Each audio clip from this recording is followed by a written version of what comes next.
What's up guys, it's your favorite QB coach. Welcome to another video in this new video series where we highlight our student before and after. So far you guys have really enjoyed this series, so we're going to keep it coming and yeah, let's go do this thing. So welcome back to the channel guys. If you guys are new to Kiwi Golf Japan, we do a bunch of videos like this every single week. So what you gotta go do is hit that little red subscribe button, smash the like button, leave a comment, and share the video if you guys enjoy Kiwi Golf Japan. But let's hop into the first part of this video. Alright guys, so we're going to be taking a look at Tokia, one of our students, a really talented college golfer today. The main topic and main point of this video is going to be over rotation. We're going to kind of talk about what we hear other instructors talk about when and how to rotate, as well as kind of what they demonstrate how to rotate. And then also we're going to go over our personal preferences that we believe is going to help you actually rotate more through impact as opposed to stalling out. So let's hop into the first part of this video. We're going to take a look at his before golf swing. So if we take a look at Tokia's before golf swing, what I really want to take note of is going to be his position 6. Now for us, position 6 is when the club shaft is parallel to the ground on the downswing. Now the first thing I want to draw is I'm going to draw a line on the knee line, and this kind of just represents how much he's rotated relative to the ball target line. And if you kind of notice these two arrows right here, it looks like he's right around 45 degrees open relative to the ball target line at position 6.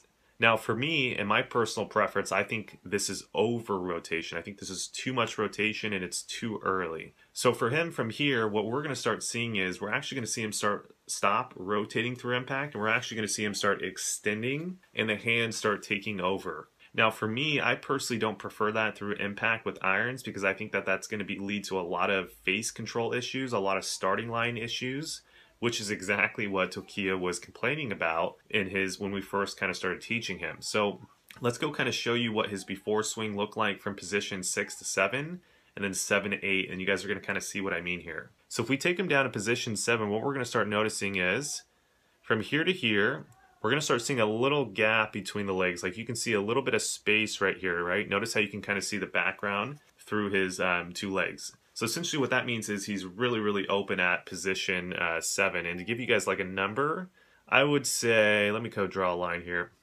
I don't know, he'd probably be roughly right around like maybe 65 degrees open, which is incredibly open at position 7. Now from this position to position 8, I really want you guys to kind of focus in on what the body's doing. And if you kind of notice, there's really not a whole lot of motion from the body. There's not a whole lot of push, but we do start seeing kind of the hands taking over, and we're kind of starting to see a little bit of this release going on through here. And again, for my personal preference in terms of starting line and curvature control, I'm not a huge fan of this release. I'm not saying it's a bad release per se, because obviously Tokia was a very talented golfer and has shot some pretty good rounds. But what we have found when we've fixed his swing on the after and the new release that he has, we're actually starting to see starting lines get a lot tighter, and we're also starting to see curvature amounts get a lot tighter. And let's go actually hop through real quick and show you kind of the differences in the after swing. Okay, so let's take Tokia's after swing down around position 6. So right about here is club shaft parallel. So if we go draw those same two lines, let's go draw it on his before, right? So that's his knee line relative to the ball target line. If we go draw the new one relative to the ball target line, we're going to see a huge difference, right? So at position 6 now, Tokia is roughly maybe right around 20 degrees open with the hip line, as opposed to his before was right around 45 degrees open. Now the funny thing real quick is I'm actually going to take his after swing down to impact, and we're going to see that his impact position now looks identical to his position 6 position relative to how much the hips have churned. And let's highlight that. So again, his before is right around 45 degrees open. Now his impact is right around 45 degrees open. So for me, I think that that's a whole lot better sequence. And when you guys start getting into gears, when you start seeing a lot of tour players, a lot of them are kind of more so in the sequence of the after swing. They're not so much open at position 6. Maybe some guys that hit big cuts are kind of going to get a little bit more open. But for the mass majority of players who are a little bit more on the neutral patterns, you're going to start seeing them 45 degrees open at impact, not at position 6. Now if we take Tokia's before down to impact, that's when again we can start seeing some space between the knees. Here obviously there's no space right here. Now from here, let's go watch again from position 7 to about 8. Notice how there's not a whole lot of movement with the body. The hands are kind of taking over. We're seeing the elbow kind of punching right through here. And then from here to here, we can see a whole different story here, right? We can actually see that the chest is starting to churn more because it still has room to churn. and the hips are turning a little bit more. And then from here to here, he has a whole lot better release pattern, I would argue. Now, again, from here, position, roughly right around position 8 to about position 9, we're also going to see another kind of big change in the golf swing.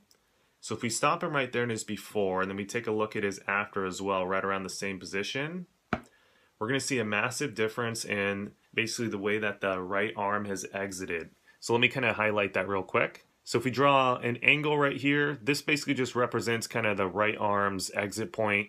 So he's over at 60 degrees in the after swing. If you go take a look at the before swing, he's going to be roughly, let me see, roughly right around 44 degrees, right? So what does this really tell us as a golf coach? Well, for me personally, it tells me that the player was fighting off a hook. Whenever I see the exits start getting really, really high, they're either fighting off a big over-the-top move, which is typical, but for the better players, typically when you see them exit really high, they're more so fighting off a hook move, which actually that exit is making them hook it even more, right? It's kind of counterintuitive, but the player feels like if they exit more this way, that's how you get rid of the hook, but actually that just causes the hook to come more and more into play, right? Which is exactly what Tokiya was struggling with here in his before swing. But yeah, it's a telltale sign of what happened before, right? This position really kind of shows me. Also, a couple little minute details that you should look at too. If we take a look at the right foot, we can see that the right foot looks like it's released a little bit more. Also, a big difference is you can see that the chest has released a little bit more, right? His chest is pointing kind of more this way. This one was pointing a little bit more this way, right? So he's got more rotation with the chest through the hitting area, which for us is our personal preference. So kind of to break it all down for you, what are some takeaway points to this video for you guys?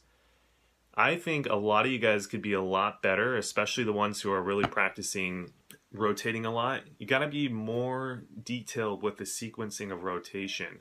Position 6, get around 20 degrees open with the hip line, 20 to 10 degrees open, then get to 45 degrees open at impact. Don't try to get too rotated too early, because again, what that's going to make you do is not rotate through impact, and you're actually going to be extending and stalling. So if you want to rotate more through impact and get a little bit more club face control, you got to make sure that your sequencing of when and how the hips are opening up is a whole lot better. So you got to copy a little bit more of Tokiya's after model, and I think that's really going to help you guys sequence your golf swing, get a lot more rotation through the hitting area, and get a lot more control over that club face.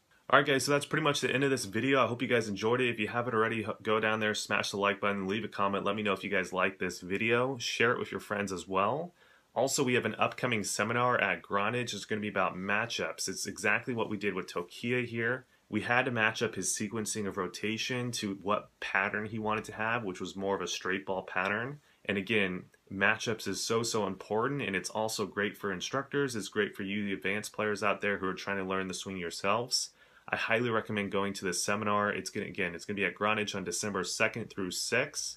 Each day, there's only going to be 10 participants. The reason why we made it a lot smaller this time was because we had a lot of you guys tell us that you wanted a smaller seminar, right? Which makes total sense to me. You guys want some more one-on-one individual instruction time with me at the driving range section. So please go sign up. I think you guys are really going to enjoy it. The link will be below. It'll go to a Google form where you guys can kind of get more information about the layout of the seminar, as well as the prices, and then you can also reserve your spot. Also, we have lessons again. December lessons will probably be the link that you'll see down there. November lessons, there's only 5 spots left currently, I believe, and they're all Tokyo spots. And by the time we upload this video, all those Tokyo spots might already be gone. So go check out the links for the lessons as well. Again, I think the individual lessons are the best place for you guys to get the fastest changes in your golf swings as well. Just ask any of our students. They know exactly how to practice.